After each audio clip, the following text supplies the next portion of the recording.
Hi, I'm back. Well, and this very cool one, like, yeah, we're friends now, I guess. My cat's in my lap. Okay, cool. Time to go though. So, yeah, today is Saturday. You're right. I actually forgot to film yesterday because, let me just grab it, hold on. I passed my driver's test, woo! So, I passed that the other day, and I'm, like, hyped, but, you know. Anyway. And yes, I did have a reminder. I always have a reminder to go off every Friday at 3 p.m. And for some reason, my reminders haven't been going off. So, you know, it did remind me to film, so, And also, The Defenders came out yesterday, so I pretty much binge-watched that. I'm on, like, the last 2 episodes. It's very good. I recommend it, but you have to watch, like, each individual series before you can watch The Defenders because it's a lot, okay? Yeah, anyway. So if you've been following me, I've only been posting it on my blog. I have a blog. If you didn't know that, it's been in the description below with all my other links. I finished Pride and Prejudice, which I don't remember if I said it in the video. I don't know if I said it, but I was reading, I'm pretty sure I probably have somewhere. But I've been reading Pride and Prejudice because it is a classic, I'm pretty sure.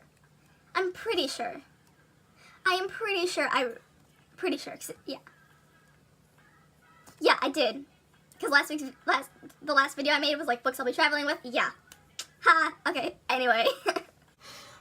Wow, alright. Maybe I do need to go back to school. Good thing college starts Monday, so. Alright, so obviously this is Pride and Prejudice by Jane Austen, and then Carol Howard does the introduction and notes and then endnotes and all of that great stuff.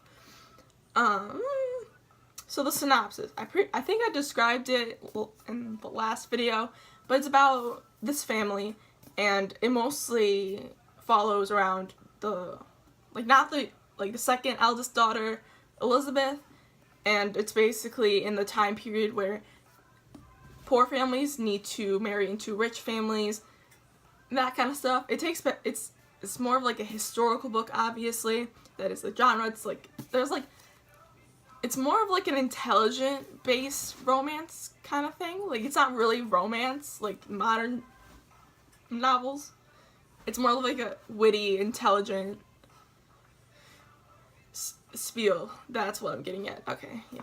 So what I thought of this book, I thought it was good. I thought it was very witty and intelligent, but if you aren't exactly someone who is older and who has more experience with everything, you'll probably need a dictionary and you have to look up some stuff, or I recommend getting the Barnes & Noble Classic Edition because that explains what some of the stuff is and what some of the words mean. So that's always really nice to have. But even with the notes, I still had to have a dictionary open next to me because I didn't know half the words that were in here. Also, while I'm yelling at my cat, situations happening over here. I got new sheets and everything, and then I'm hanging a tapestry right there, so then my posters are over there, so you won't see my beautiful posters anymore. I'm sorry, but it'll be cute, hopefully, if it fits. Who knows? We'll see. So there's no multiple point of views because it is in fact a third person point of view. So it kind of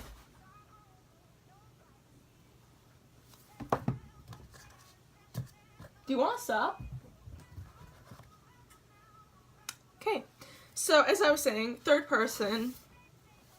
So it doesn't really stick to one point of view. It goes to all of the characters in each of the scenes.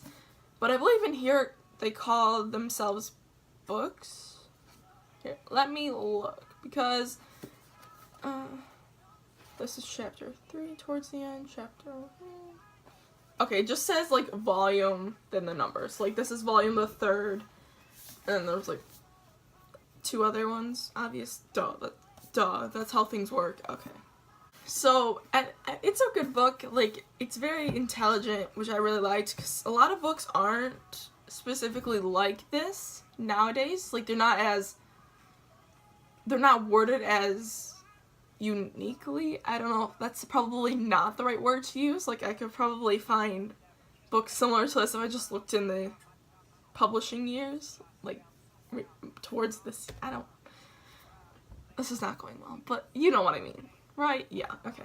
So now pricing, and I there's a lot of different pricings for like this book in general. So I'm gonna have to rate it off this time. So we'll start with Amazon. So for Pride and Prejudice itself, it is for hardback it is $5.84. For paperback it is $3.39. But this is just the store, I believe, and this is also Amazon pricing, like Amazon Prime pricing. Yeah. So what I mean by this is just the story. So it doesn't have like the introduction and notes and endnotes that the Barnes & Noble Classic does. Now, for Barnes & Noble, for the book I have right here, it is $5 for paperback, and then, like, when you look online, it'll say, like, different classic. It'll be, like, a different person's classic book. Like, not someone else's book, but, like, someone else's brand of the book. That's one, yeah, someone else's brand. There you go. So if you get it through there, but someone else's brand, it is going to be $22 for hardcover. Nook is 99 cents, and then I believe on Amazon it's probably the same thing for ebook anyway. And then for the revised version that's available at Barnes & Noble. I don't have the revised version because this was on sale when I was there. It was like $5 classics when I got it, obviously. Duh. Okay. So the revised version, it is $18.12 for hardcover. Paperback it is $7.94. Nook it is 99 cents. Audiobook is $19.95, and a board book, which is basically like a pop-up book, is $12.99. And I thought that the board book was kind of cool. I didn't see it in stores. I mean, I didn't look because I just found the classics, but like, I think a board book would be cool. I don't know why they don't call it a pop-up book, but you know, that'd be cool. And then lastly, the page number. So this book, it is 375 pages without the intro and endnotes, like the whole story, I believe, is somewhere around 375. Because the actual story, like the first chapter, starts on page 5. So, but like the other pages aren't counted in actual numbers because that's obviously the introduction, so it doesn't count as the actual story. So it's a pretty, I mean, it's not really lengthy, but it's up there. It's definitely up there. It does feel longer because you don't understand everything. You have to like look things up. So that's definitely kind of a con, but I mean, I don't know what you expect with a classic that was written in a different time period. Like, of course, it's gonna be more advanced and not weirdly worded, but differently worded from now. Alright, so that is Pride and Prejudice. Once again, I will say that this book is good, and in case I explained it pretty poorly, me explain something actually good, that's never gonna happen. But it's about Elizabeth Bennet, that's her name, and it's about the Bennet family, and it's about Elizabeth's journey to basically get married, because, you know, you have to get married during that time period because they come from a pretty poor family. And there's like the main character who wants Elizabeth, like wants to marry Elizabeth, and that is Mr. Darcy. And then there's other characters, more iconic characters like Mr. Collins, in my opinion. I literally just kicked you off. Why are you back up here?